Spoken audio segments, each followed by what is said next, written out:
Hi, this are Ranjan. Welcome to my YouTube channel. आज हम लोग देखेंगे भारतीय संविधान के मौलिक अधिकार ट्रिक द्वारा। चलिए देखते हैं कि भारत संविधान के मौलिक अधिकार का ट्रिक क्या है। तो ट्रिक है, समस्त शोध संस्कृति के उपचार के लिए किया जाता है। समस्त शोध संस्कृति के उपचार के लिए किया जाता है। चलिए इसका विश्लेषण देख लेते हैं। ट्रिक शब्द देखिए, एक मौलिक अधिकार और एक अनुच्छेद। तो ये ट्रिक हो गया समस्त तो यानी समलिए यानी समानता का अधिकार, अनुच्छेद 14 से 18। शस्त्र स्वतंत्रता का अधिकार 19 से 22 अनुच्छेद में है। शोध शोषण के विरुद्ध का अधिकार 23 से 24 के बीच अनुच्छेद है। धार्मिक स्वतंत्रता का अधिकार अनुच्छेद 25 से 28 तक। संस्कृति और शिक्षा का अधिकार 29 से 30। उपचार संवैधानिक उपचारों का अधिकार अनुच्छेद 32। ये थे मौलिक अधिकार के ट्रिक, यानी समस्त शोध संस्कृति का उपचार। आई होप, आशा करते हैं कि आप लोग को ये ट्रिक से माध्यम से मौलिक अधिकार पूरे याद हो गए होंगे अनुच्छेद के साथ। चलिए इसका थोड़ा अब विश्लेषण देख लेते हैं, क्या इसका विश्लेषण है। उससे पहले मौलिक अधिकार के बारे में कुछ अन्य परीक्षा उपयोगी तथ्य भी हैं। मौलिक अधिकारों का वर्णन संविधान के भाग 3 में अनुच्छेद 12 से 35 किया गया है। तो ये भी आप याद रखिएगा कि मौलिक अधिकारों का वर्णन संविधान के भाग 3 में अनुच्छेद 12 से 35 किया गया है। और संविधान के भाग 3 को भारत का मैग्ना कार्टा कहा जाता है। संविधान के भाग 3 को भारत का मैग्ना कार्टा कहा जाता है। तो आप लोग से ये पूछा जा सकता है, संविधान के भाग को भारत का क्या कहा जाता है? तो मैग्ना कार्टा कहा जाता है।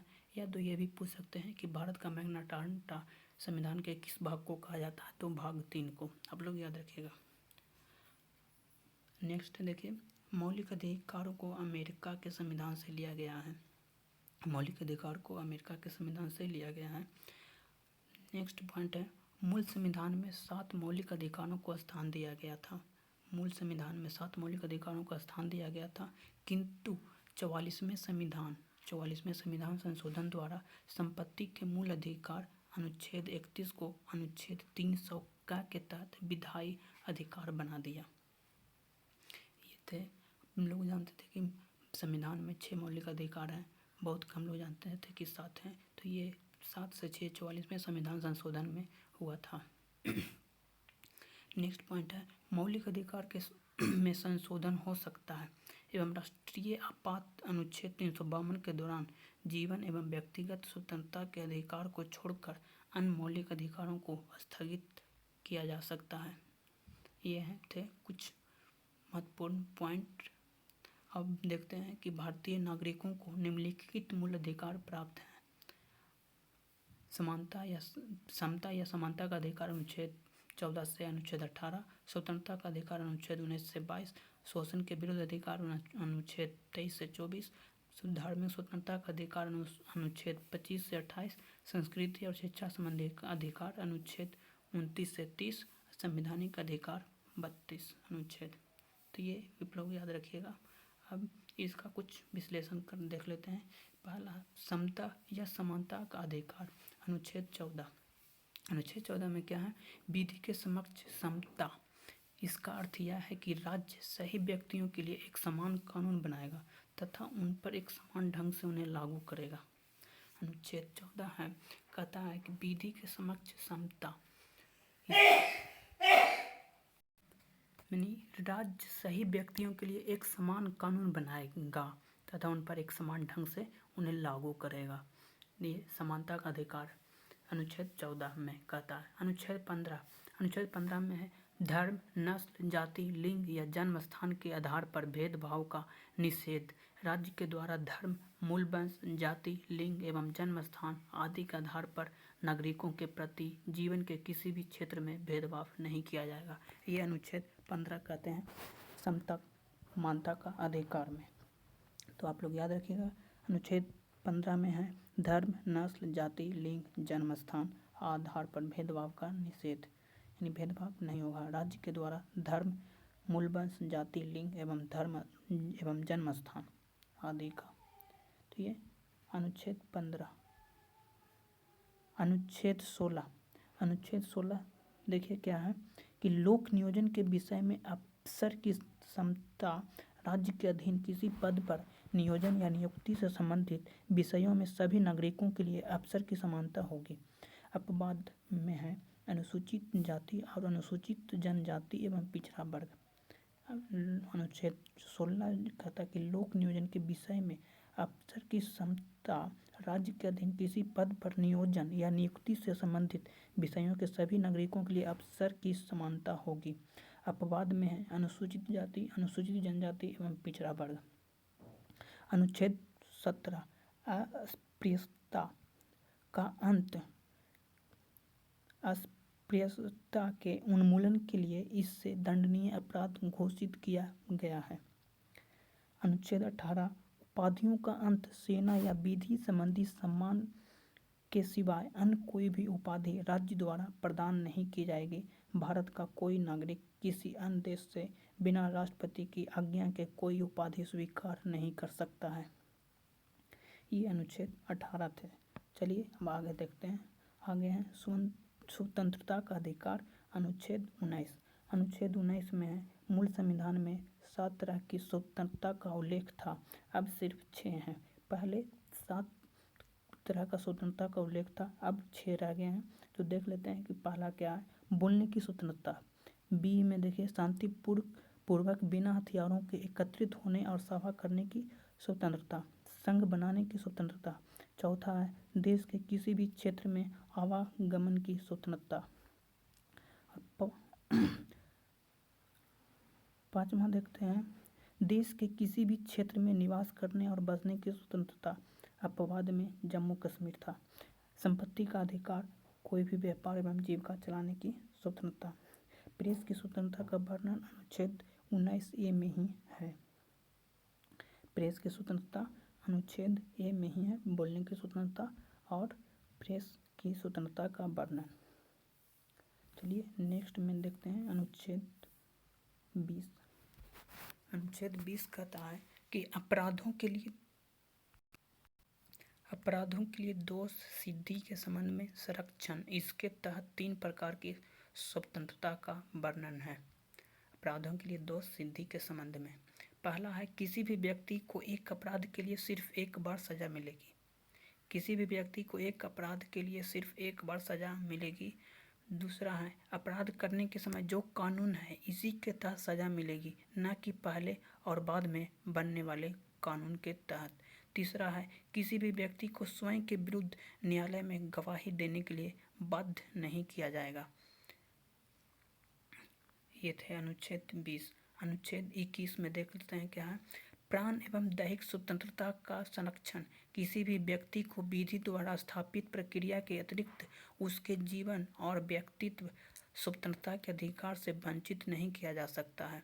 अनुच्छेद 21 का राज्य 6 से 14 वर्ष की आयु के समस्त बच्चों को ऐसे ढंग से जैसा कि राज्य विधि द्वारा अवधारित करें निःशुल्क तथा अनिवार्य शिक्षा उपलब्ध कराएगा। ये 86वां संशोधन 2002 के द्वारा अनुच्छेद 21 का आया था। अब अनुच्छेद 22। कुछ दशाओं में गिरफ्तारी और निरोध में संरक्षण। अगर किसी भी व्यक्ति को मनमाने ढंग से हिरासत में ले लिया गया हो तो उसे 3 प्रकार की स्वतंत्रता प्रदान की गई हो। पहला, हिरासत में लेने का कारण बताना होगा। दूसरा, 24 घंटे के अंदर आने जाने के समय को छोड़कर उसे दंडाधिकारी के समक्ष पेश किया जाएगा। तीसरा, उसे अपने पसंद के वकील से सलाह लेने का अधिकार होगा। ये अनुच्छेद 22 थे। अब देखते हैं अनुच्छेद 23। अनुच्छेद 23 में आते हैं शोषण के विरुद्ध अधिकार। यानी अनुच्छेद 23 देखिए क्या है। मानव के दुर्व्यापार और बलात्सर्म का प्रतिषेध। इसके द्वारा किसी व्यक्ति की खरीद बिक्री, बेगारी तथा इसी प्रकार का अन्य जबरदस्ती लिया हुआ श्रम निषिद्ध ठहराया गया, जिसका उल्लंघन विधि के अनुसार दंडनीय अपराध है। नोट में ये जरूर याद रखिएगा, जरूरत पड़ने पर राष्ट्रीय सेवा करने के लिए बाध्य किया जा सकता है। जरूरत पड़ने पर राष्ट्रीय सेवा करने के लिए बाध्य किया जा सकता है। अनुच्छेद 24 जो कि शोषण के विरुद्ध अधिकार के तहत ही है। बालकों के नियोजन का प्रतिषेध। 14 वर्ष से कम आयु वाले किसी बच्चे को कारखानों, खानों या अन्य किसी जोखिम भरे काम पर नियुक्त नहीं किया जा सकता है। चौथा है धार्मिक स्वतंत्रता का अधिकार। अनुच्छेद 25 अंतःकरण की और धर्म को अबाध रूप से मानने, आचरण और प्रचार करने की स्वतंत्रता।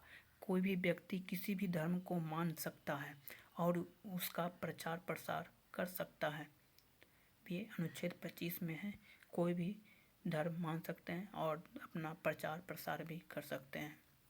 अनुच्छेद 26 धार्मिक कार्यों के प्रबंध की स्वतंत्रता। व्यक्ति को अपने धर्म के लिए संस्थाओं की स्थापना व पोषण करने, विधि समस्त संपत्ति के अर्जन, स्वामित्व व प्रशासन का अधिकार है।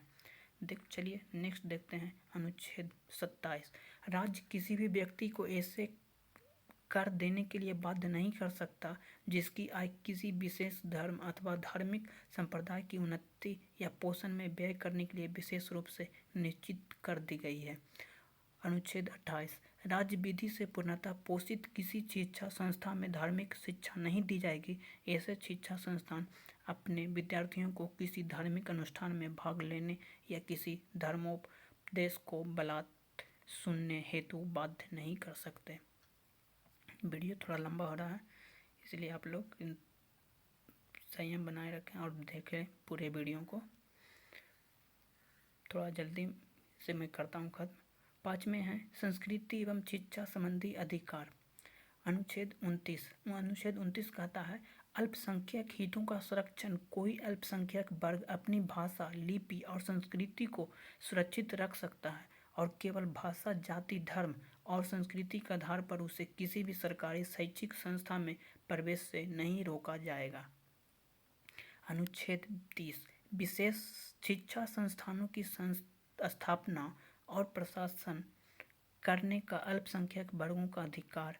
कोई भी अल्पसंख्यक वर्ग अपनी पसंद की शैक्षणिक संस्था चला सकता है और सरकार उसे अनुदान देने में किसी भी तरह का भेदभाव नहीं करेगी। ये अनुच्छेद 30 थे। चलिए अब देखते हैं लास्ट संवैधानिक उपचारों का अधिकार। संवैधानिक उपचारों का अधिकार को डॉक्टर भीमराव अंबेडकर ने संविधान की आत्मा कहा है। तो आप लोग ये पॉइंट जरूर याद रखिएगा, एग्जाम में पूछ सकते हैं कि भीमराव अंबेडकर ने संविधान के किस मौलिक अधिकार को आत्मा कहा था। तो संवैधानिक उपचारों का अधिकार। आपको यहाँ पे ये भी इस तरह से भी घुमा के क्वेश्चन पूछ सकते हैं कि संविधान उपचारों का अधिकार को आत्मा किसने कहा था। तो डॉक्टर भीमराव अंबेडकर ने। चलिए इसके तहत हैं एक ही अनुच्छेद, वो है अनुच्छेद 32।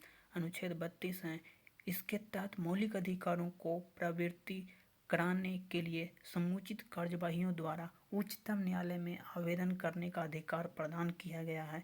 इस संदर्भ में सर्वोच्च न्यायालय को 5 तरह के रिट निकालने की शक्ति प्रदान की गई है, जो कि देखिए यहाँ पे हम बता रहे हैं, लिखा हुआ भी है। बंदी प्रत्यक्षीकरण, दूसरा है परमादेश, तीसरा है प्रतिषेध लेख, चौथा है उत्प्रेषण, 5वां है अधिकार परीक्षा लेख।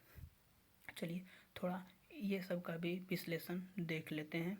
बंदी प्रत्यक्षीकरण यह उस व्यक्ति की प्रार्थना पर जारी किया जाता है जो यह समझता है कि उसे अवैध रूप से बंदी बनाया गया है। इसके द्वारा न्यायालय बंदीकरण करने वाले अधिकारी को आदेश देता है कि वह बंदी बनाए गए व्यक्ति को निश्चित स्थान और निश्चित समय के अंदर उपस्थित करे, जिससे न्यायालय बंदी बनाए जाने के कारणों पर विचार कर सके। ये है बंदी प्रत्यक्षीकरण। दूसरा है परमादेश। परमादेश का लेख उस समय जारी किया जाता है जब कोई पदाधिकारी अपने सार्वजनिक कर्तव्य का निर्वाह नहीं करता है। इस प्रकार के आज्ञा पत्र के आधार पर पदाधिकारी को उसके कर्तव्य का पालन करने का आदेश जारी किया जाता है। ये थे परमादेश। चलिए नेक्स्ट देख लेते हैं। आप लोग को अगर पूरी क्लियर नहीं हो रहे होंगे तो आप लोग वीडियो पॉज करके आप लोग पढ़ सकते हैं। आपको आसानी से, इतना आसान भाषा में लिखा हुआ है कि आप लोग पढ़ के भी समझ सकते हैं। तीसरा है प्रतिषेध लेख। यह आज्ञा पत्र सर्वोच्च न्यायालय तथा उच्च न्यायालय द्वारा निम्न न्यायालयों तथा अर्ध न्यायिक न्यायाधिकरणों को जारी करते हुए आदेश दिया जाता है कि इस मामले में अपने यहाँ कार्यवाही न करें, क्योंकि यह मामला उनके अधिकार क्षेत्र के बाहर है। और चौथा है उत्प्रेषण। इसके द्वारा अधीनस्थ न्यायालय को यह निर्देश दिया जाता है कि वह अपने पास लंबित मुकदमों के न्याय निर्णय के लिए उससे वरिष्ठ न्यायालय को भेजे। ये थे उत्प्रेषण। पांचवें हैं अधिकार परीक्षा लेख। जब कोई व्यक्ति ऐसे पदाधिकारी के रूप में कार्य करने लगता है जिसके रूप में कार्य करने का उससे वैधानिक रूप से अधिकार नहीं है, न्यायालय अधिकार परीक्षा के आदेश के द्वारा उस व्यक्ति से पूछता है कि वह किस अधिकार से कार्य कर रहा है, और जब तक वह इस बात का संतोषजनक उत्तर नहीं देता है वह कार्य नहीं कर सकता है। तो ये थे मौलिक अधिकार के पूरे अनुच्छेद के साथ विश्लेषण। तो आई होप आप लोग को वीडियो पसंद पड़ेगा। तो आप लोग हमारे वीडियो को लाइक करें और शेयर करें ज़रूर, और चैनल को भी सब्सक्राइब ज़रूर करें।